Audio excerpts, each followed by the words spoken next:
भीतर से आनंद आएगा। आंखें बंद करो। जब आप भगवान के समक्ष खड़े होते तो हाथ जोड़ के आंखें बंद कर लेते हो ना, सोचा है क्यों? कि आपको वो भीतर जो दिख रहा है बाहर, वो भीतर दिखे। परमात्मा बाहर नहीं, भीतर है। इसलिए दोनों हाथ जोड़ के भगवान के समक्ष खड़े होते ही आंख बंद हो जाती है।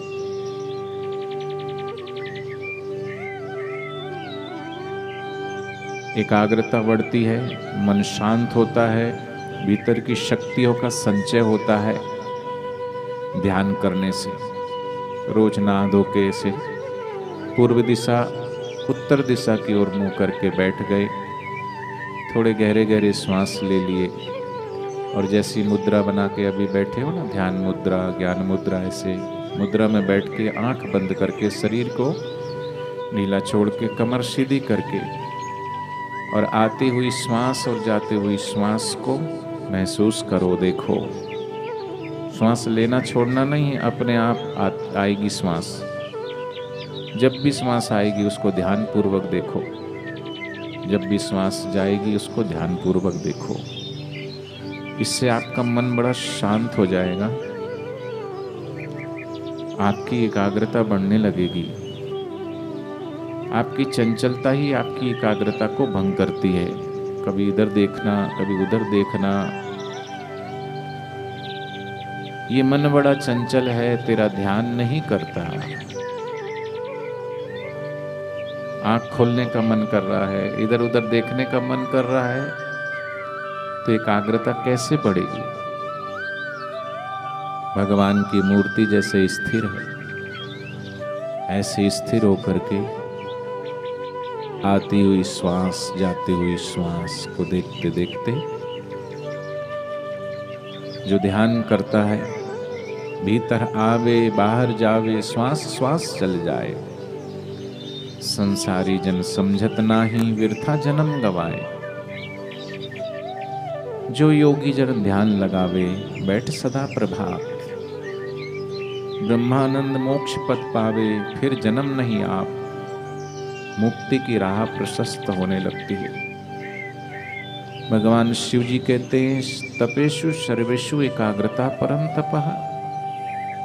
आपके पास रुपए पैसे है खूब, जरूरत की हर चीज खरीद सकते हो उससे। ऐसी आपके पास एकाग्रता रूपी धन है, तो उस एकाग्रता रूपी धन को जिस क्षेत्र में खर्च करोगे उस क्षेत्र में आगे बढ़ जाओगे। खिलाड़ी खेल में खर्च करे तो खेल में नंबर 1।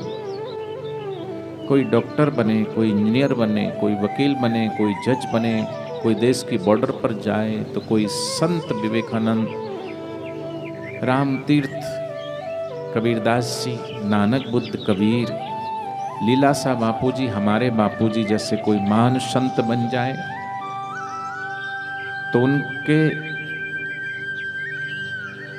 संपर्क में आने वाले लाखों लाखों नहीं, करोड़ों करोड़ों लोग सच्ची शांति, सच्चा आनंद, सच्चा प्रेम पा लेते हैं।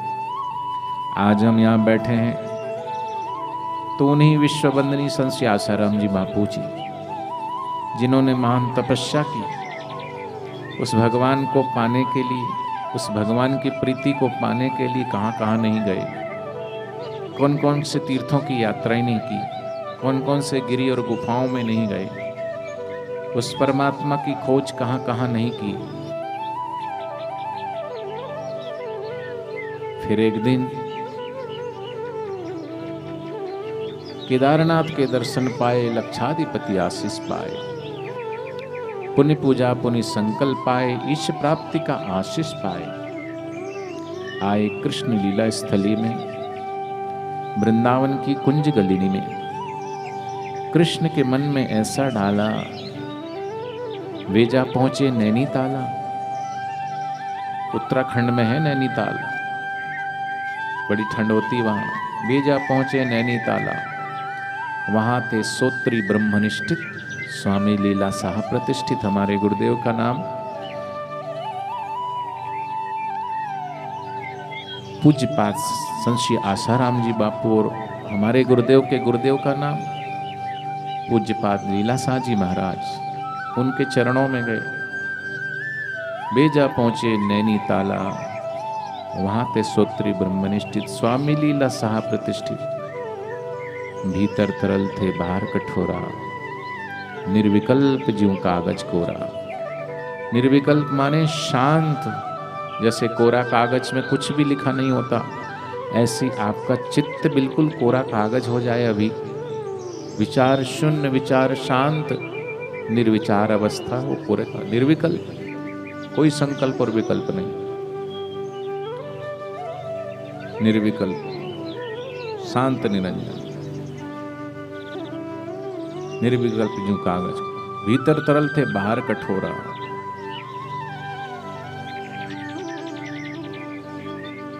पूर्ण स्वतंत्र परम उपकारी ब्रह्म स्थित आत्म साक्षात्कारी, आत्मा का साक्षात्कार।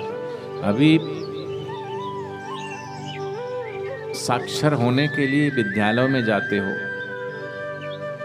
पढ़ाई लिखाई करके लौकिक विद्या अर्जन करते हो, पर ये लौकिक विद्या सिर्फ पेट पालने वाली विद्या है। इससे अच्छी नौकरी मिल सकती, बिजनेस कर सकते हो, जीवन उपयोगी साधन सामान जुटा सकते हो, पर इससे मुक्ति नहीं मिलेगी। मुक्ति देने वाली विद्या और है, शविद्या या विमुक्त है, और असली विद्या वही होती जो हमें जन्म मरण से मुक्त कर दे।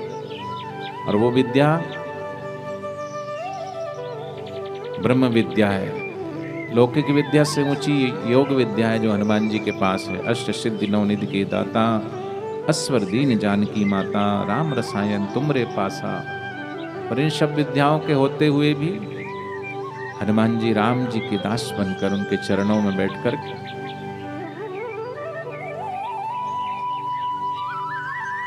उनके चरणों में बैठे।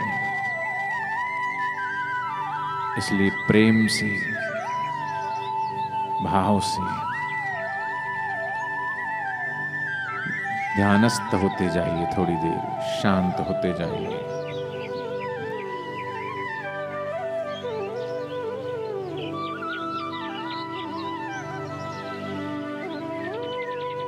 शांत होते जाएं।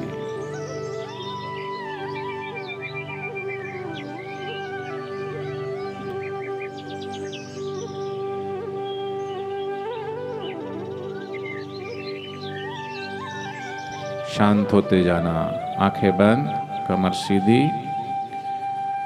भगवान शिव जी कहते नास्ति ध्यानम समम तीर्थम, नास्ति ध्यानम समम यज्ञम,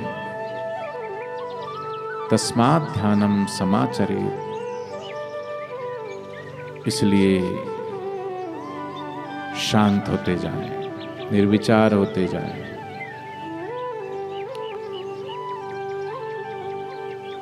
आप अपने भीतर देखो, भगवान जब ऋषि महर्षि यज्ञ करते थे ना, तो दुष्ट राक्षस वहां पहुंच जाते थे। काय के लिए? यज्ञ में विघ्न बाधा डालने के लिए। ऐसी जिसके अंदर दुष्टता होती है, राक्षस प्रवृत्ति होती है ना, विक्षिप्तता होती है, मानसिक विक्षिप्तता होती किसी किसी में, वो भी मानसिक विक्षिप्त है, थोड़ा सा क्रैक है, उसकी बात पे थोड़ी ध्यान देना चाहिए। जो थोड़ा सा क्रैक हो उसको क्या ध्यान देना, इतना सीरियस लेने की जरूरत नहीं हो, थोड़ा खिसका हुआ है, समझे? अब तो ध्यान दो भीतर। हरि ओम।